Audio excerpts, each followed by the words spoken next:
Spectres of the Somme.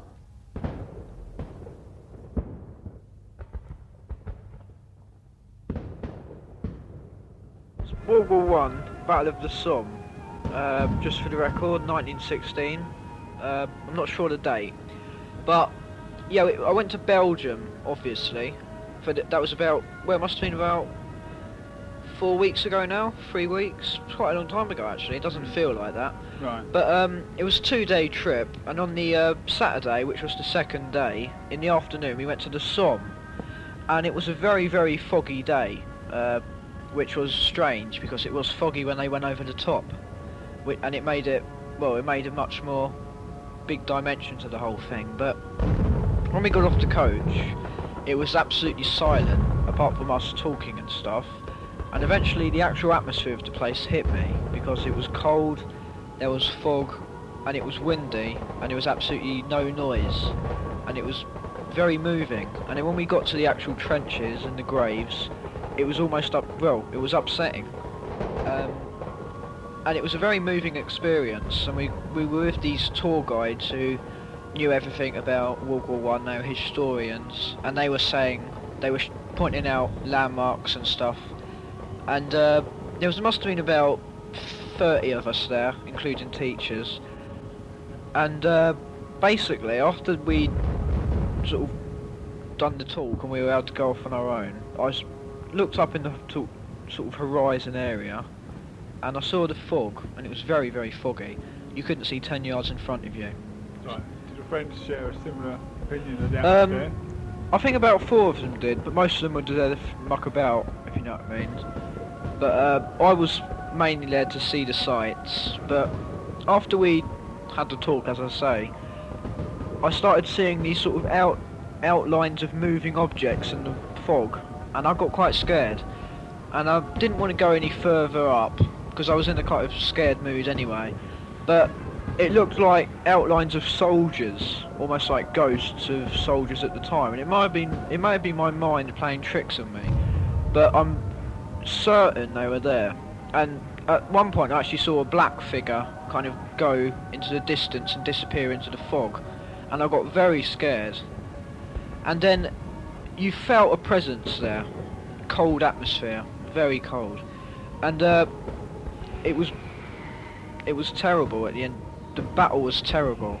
I think it was 60,000 people died the first day, and it's probably the atmosphere was just so explosive there. And it wasn't just these men charging over the top. We went to the cemeteries, the war cemeteries, and the German war cemetery. This was on the same day, about an hour afterwards. There was a big pit, because they didn't bury the German soldiers like grave to grave. They did a big pit and dumped them all in it. And this pit was freezing cold. There was condensation on the outside of it. You could just run your finger across the wall and your finger would be wet afterwards. And when you peered down at the pit, it was freezing cold. It was like it was just like a really windy day. But when you were not near the pit, it was hot, like the sun was, because the sun had came out, the fog had gone by now. And that was very moving, because it was strange how it was cold there, because there were no trees blocking it off from the sun at all. And basically they're the two main experiences I had when I went to Belgium. But the whole place was scary. Belgium is a very strange place. There's over 18,000 unexploded shells still in the Somme, buried. I think it was last year a farmer dies from digging up an unexploded shell, and it blew him up and his tractor, it killed him, and half the field was a big crater afterwards, which was only one in a lot of cases since World War One. And I bought a hand grenade back because there was a shop, and they were digging up hand grenades and knives and whatever have you. And I bought a Mills bomb. Yeah, it was about £15, and I bought that back just for a souvenir. And that is a strange thing to look at. And it was freezing cold even on a hot day, and that scares me. It's very Like weird. taking explosives out. Well, the thing is, they haven't taken them out. The pin is eroded into the other metal, so you couldn't get the pin out if you tried. But if the pin was out, there's a 1 in 10 chance it would blow up. That's what the people said in the shop. So they said they can't get blamed if it blows up, which is a bit funny. But it's so corroded now, I don't think it could blow up. It's a very big bomb. Apparently you could kill someone 100 yards away with that. Everyone knows what a hand grenade looks like, all the modern day films, but this is twice the size of what you see on the film. And it's solid metal. It's not hollow, it's solid and it's really heavy. And it's basically a sort of circle type shape, I mean the basic hand grenade's sort of shape. And at the top it's got the big pin with a little ring sticking out of, and it's all rusted away now, and there's no detail to the thing.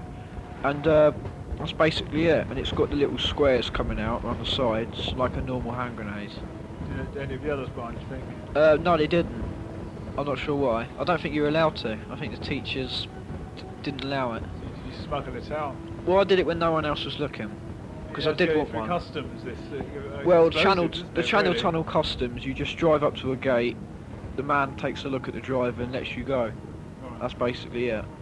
And I was in a coach anyway, so Channel Tunnel Customs, you can't trust that.